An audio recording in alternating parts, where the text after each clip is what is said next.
With the immense usage of plastic in our world today, we have seen a new growing ecological problem for many ecosystems around the world. As plastics are disposed of improperly and not recycled, they enter ecosystems and break down into small fragments called microplastics, which spread much more than a plastic bottle throughout the environment. We set out to look at waterfowl and the prairie pothole region of the Midwest United States. We worked with hunters to try and see if there are microplastics that have entered this environment and whether or not the ducks have actually ingested it.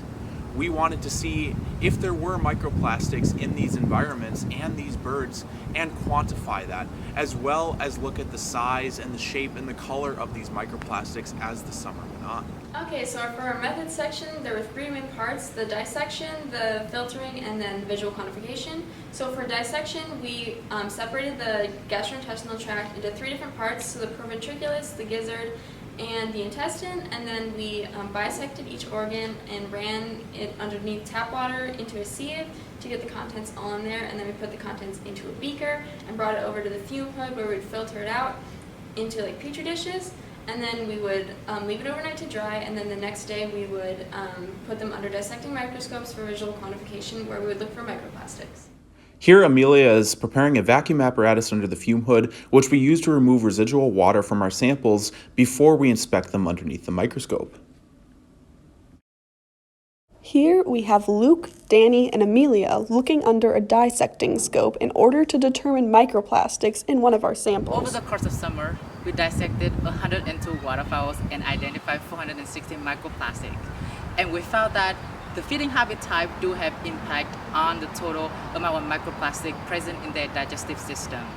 We found that in ground foragers, which are the majority of Canadian goose, have a significantly higher microplastic than dabbler, which majority are mallards. When we characterized our identified microplastic, we found most of them to be fibers and the most commonly found color to be black and brown. What I loved about doing research this summer with ERSCA was the ability to get closer to other fellow scientists at Concordia College. We're in the laboratory almost every day working with equipment we haven't worked with before and discovering new things that others might not have any idea about.